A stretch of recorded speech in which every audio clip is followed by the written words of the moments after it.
question for you about Thomas Massie, Rob. Can you pull up the clip with Massie and Bondi?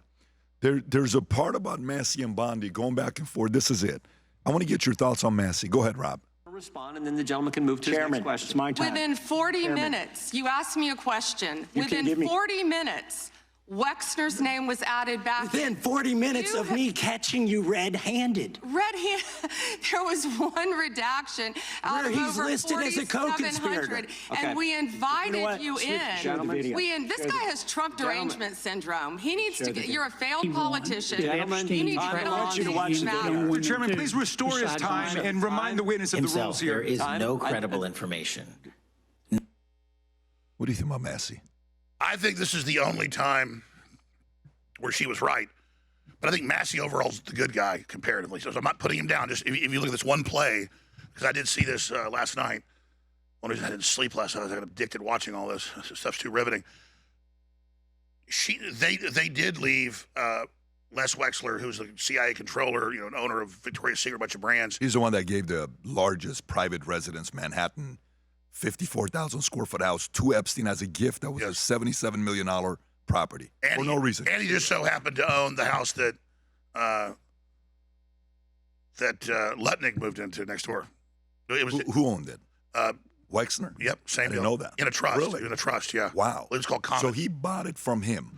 Lutnick bought it from Wexner? He didn't even know that, and that's actually true, because I spent hours seeing if Lutnick was lying about this. It was just some big Manhattan real estate trust, but it turned out it was owned above it by Wexler and Epstein.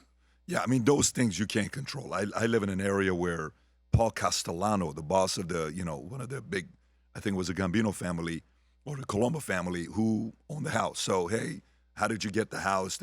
Some of those things you can't control. But go back with the story. And didn't Al Capone retire and die around here or something?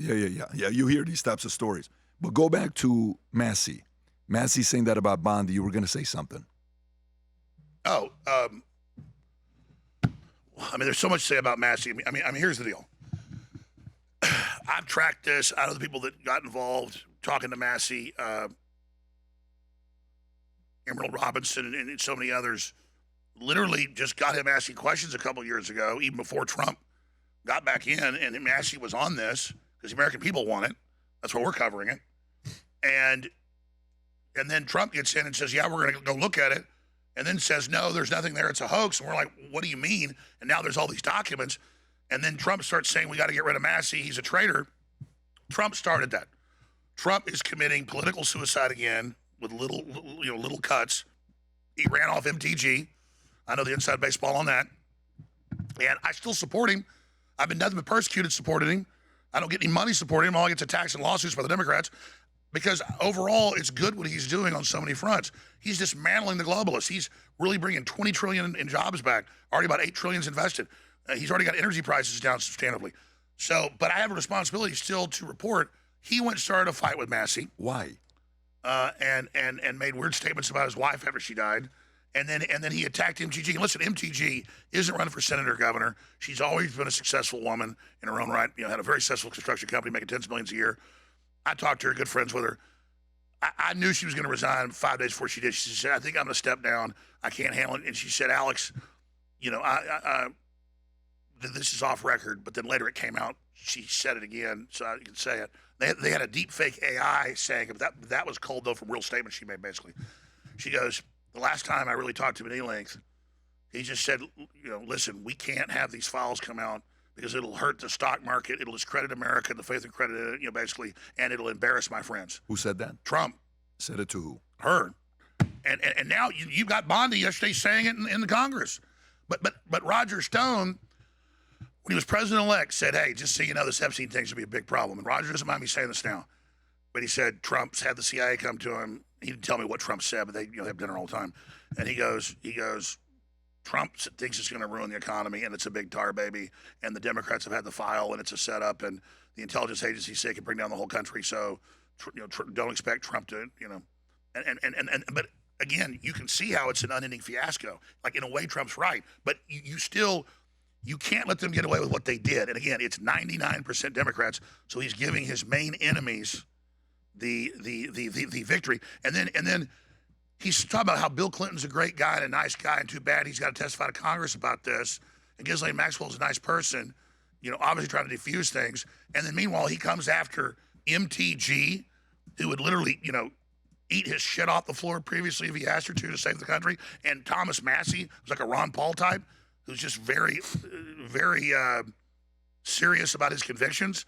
And so Trump turned them into enemies, made them more popular. Massie's more popular, even though they're trying to primary him, and put out that lie that she was polling bad, so that's why she didn't want to run. Trump didn't want her to run for the Senate. She didn't want to run for the Senate. So they just make up this bull. They attack their own party, and it's the stupidest thing ever. So, I mean, again, I need Trump to succeed, but this is so dumb. Yeah, Massie doesn't give me the vibes of a bad guy. When I watch Massie, he gives me the vibes of a good guy that he disagrees with them. What does he say? His famous line is, I'm with the president 91% of the time, and the 9% that I'm not is when we're fighting pedophiles and, a couple other things that he says there.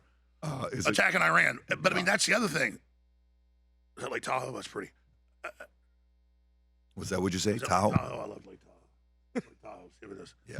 So, sorry. What was I saying? Massie like squirrel. Yeah, no, Massie's the type of guy that comes off a farmer, nice and friendly, but you start messing with him, he's going to fight back. He's a fighter. And so, yeah.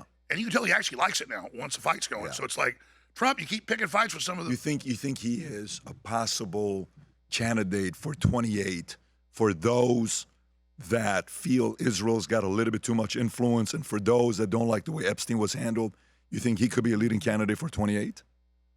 Absolutely. I mean, I don't know if he can win, but he can definitely run and get a lot of votes and inject that issue into the larger discussion. Massie. Mm-hmm. Yeah, I think he's formidable. And he's got a following. There's certain people that swear by him and follow what he has to say. And, more and more you see him talk, you're like, okay, I was with Rand Paul the other day at D.C., and we're doing a conversation. Of course, he's a libertarian. I've spent time with his dad as well. And you see the way they think is slightly different, but there's logic behind it. There's reason behind it where the average person can say, this guy sounds like a reasonable player. Guys, you've been asking this for a long time. It's official.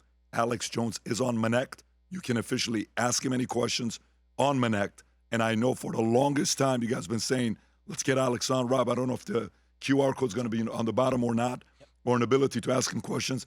You guys may have stories of Epstein, angles, other questions, things you want to share with them. You can officially Manect them. If you enjoyed this video, you want to watch more videos like this, click here. And if you want to watch the entire podcast, click here.